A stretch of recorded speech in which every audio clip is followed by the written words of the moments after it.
Alright, what's up guys, it's me. Today I'm going to be making a short, kind of concise, everything you need to know, beginner's guide on War Thunder. I remember when I was playing this for the first time, it was really hard for me to get the hang of it, and I don't think it should be like that for anyone. Okay, so before you even play your first battle, it's going to prompt you with country. So the thing about War Thunder is that you can switch countries at any time. It's no hassle, just switch between whatever you want, and it'll just switch for you. So you don't lose any progress when switching, nothing. You will notice that there are a lot of countries to play, each of which that has planes, tanks, boats, and helicopters. I personally recommend planes just because it's the most fun and worked on mode in the game. So for me, aviation is really where it's at. It's all up to personal preference, though. You can play mixed battles with multiple things. I'll get into that later. After you complete your first battle, you will start noticing that you will have silver lions. This is a main currency that you can use to purchase things in the game. You will also notice that you will start to earn research points. So research points are something that contributes to researching a new plane. So I'm going to put a clip on the screen of me earning research points. I just completed a match, and you will see there I gained a certain amount of research points that contribute to the plane that I'm currently researching. So those 800 research points were contributed to this plane. Once I'm done researching that plane, I can then purchase it for silver lions.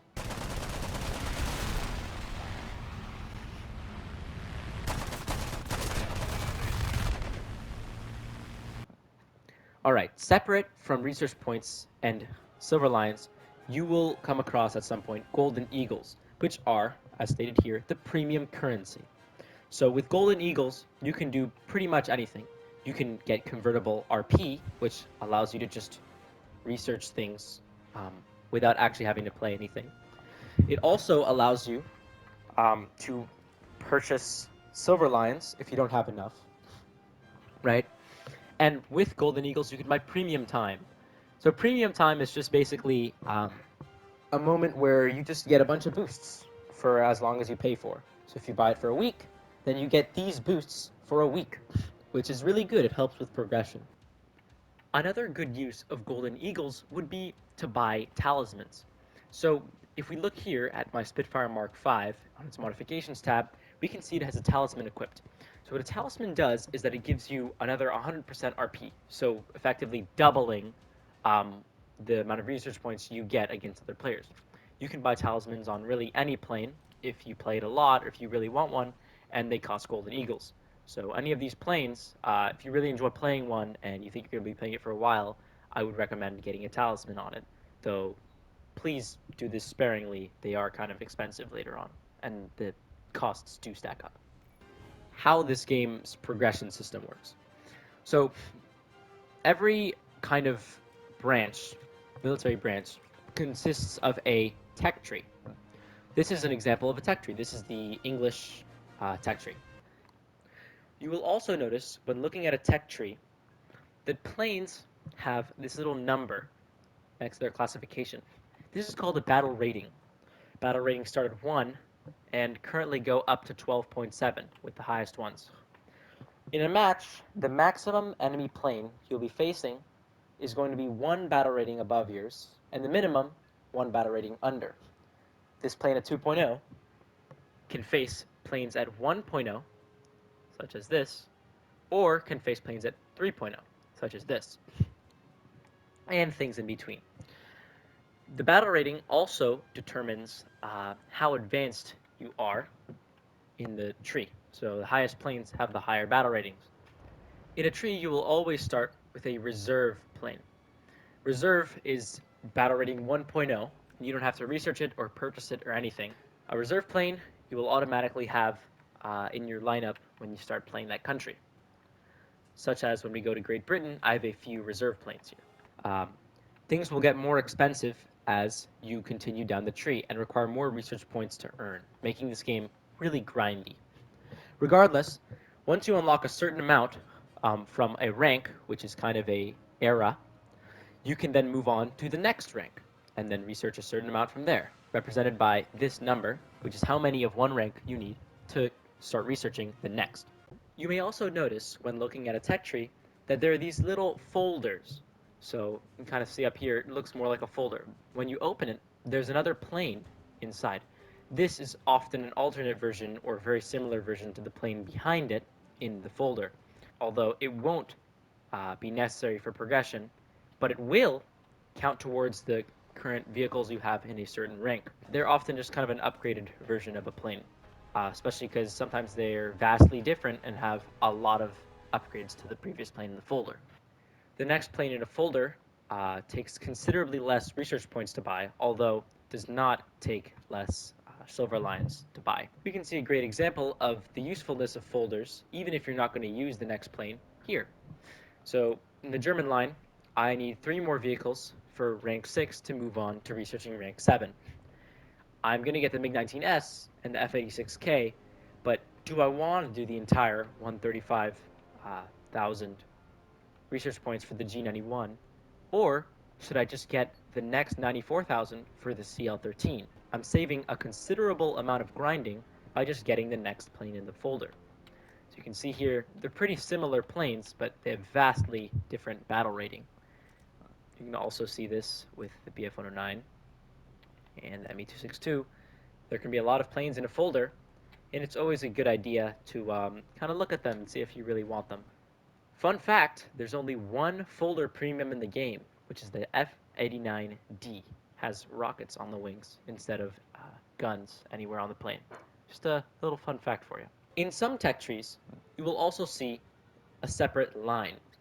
This is a Hungarian line due to the Hungarian flag in front of the name of the plane, which means it's a Hungarian version of that plane. That's what the little icons in front of a name mean. So tech trees are consistent of lines. These are fighter lines due to the little orange diamond. This is a strike line due to the green wider diamond. This is a bomber line due to this blue indicator. This is a Hungarian line. Because of Hungary's proximity to Italy, it has been included in the Italian tech tree and goes all the way down to a separate top plane.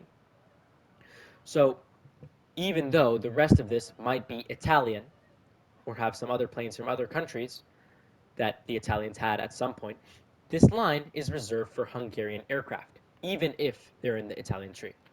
You can see another example in the Chinese tree. All of these planes are Chinese, all the way down. But this line is Taiwanese because of Taiwan's proximity to China. You will also start noticing these planes on the side with a golden background. So, when you look at one of these planes, you notice it's a premium vehicle. Now, premium vehicles get bonuses, such as increased research points and increased Silver Lion rates. So when you get a kill with one of these planes, it's going to help you progress faster than getting a kill with one of the normal planes.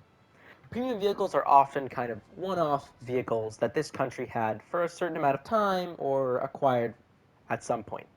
So they're kind of often strange and pretty unique. So premium vehicles come in 2 different ways. One that costs golden eagles, and one that costs money. Pack vehicles cost money, which you can then buy and have the access to. These cost golden eagles, which you can acquire with money, but you can also acquire them with other strategies. Along with the normal research point that you gain when gaining a research point in a battle, you also get 1 research point contributing to the modifications on your plane. So planes start off stock, that is to say, right off the production line, no modifications.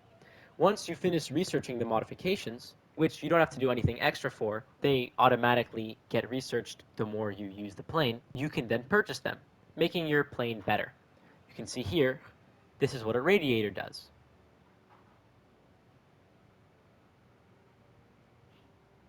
So they're general upgrades.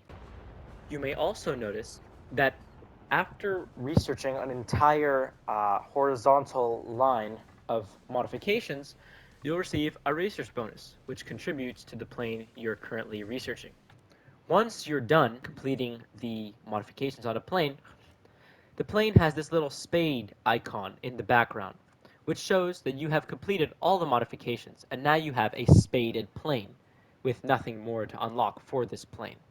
It is also worth mentioning that premium vehicles, whether you buy them with Golden Eagles or they're a pack vehicle, come completely spaded. So you don't have to do any of the work, they come at the best version of themselves immediately. So once you unlock a vehicle by researching it and then purchase a vehicle, you can then have a crew to crew that vehicle. So once you do that, it'll be added to your lineup, which you will see here. Your lineup is kind of just the planes you're currently using, and you can use in battles. So crew level is represented here by this number. So you go over here to crew, and it'll tell you. This crew doesn't have any upgrades right now. You can get crew XP by just killing enemies and gaining research points and such. Gives you crew XP, which you can then spend to upgrade your crew. Now let's get to the settings I recommend for you to optimize your playing experience. So if you go over here to menu and you hit options, we're going to start over here. First thing I recommend you do is go to common battle settings, turn your camera shake all the way down and your sense of flight however you prefer. This means that you won't be getting as many headaches because when you're in stronger engine power, your camera won't shake as much. Helps a lot. Also, turn off join already active battles. It's really annoying when you join a battle and everyone's already so far ahead of you, they don't leave anything for you. Next, go to air battle settings.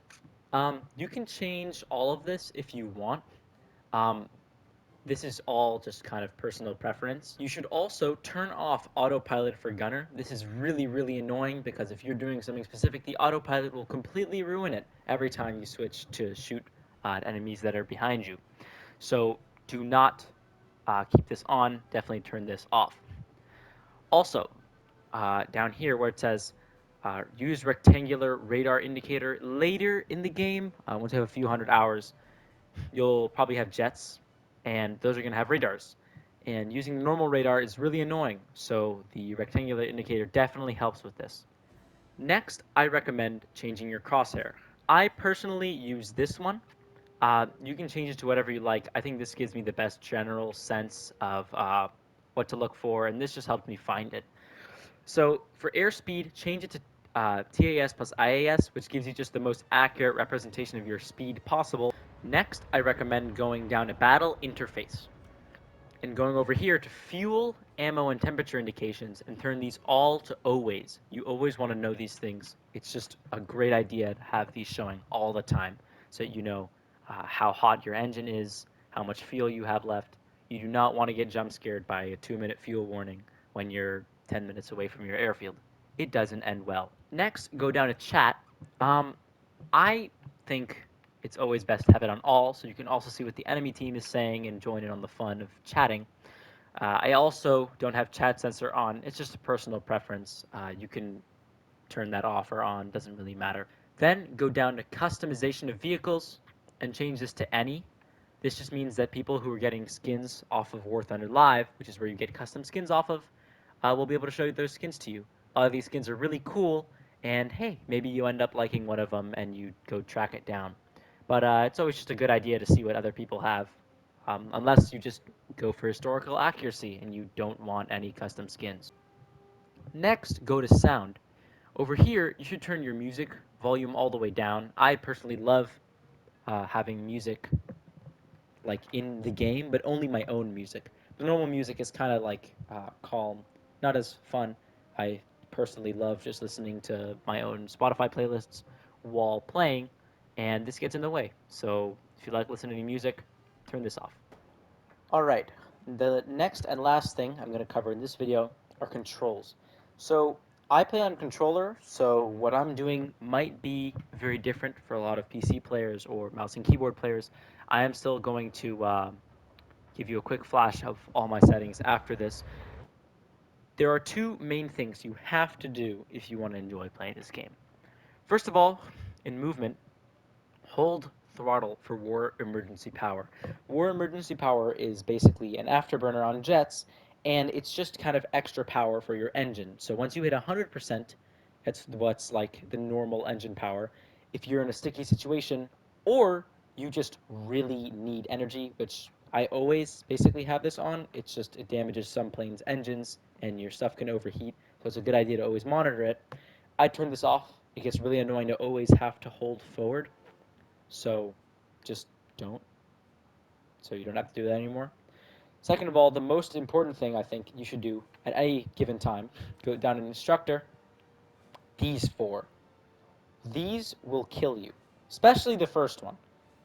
Just turn these all to no so you have full control of your plane. It's infuriating when you're flying near the ground and all of a sudden you're a flying brick. You can't move at all and you get killed by enemies. So turn these all off if you want to enjoy your game. Alright, now it's time to give you a quick flash of all my settings if you play on controller.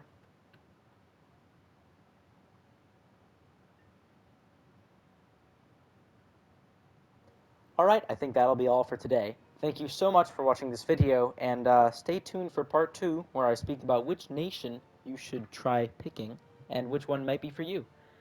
Thanks for watching, and have a nice day.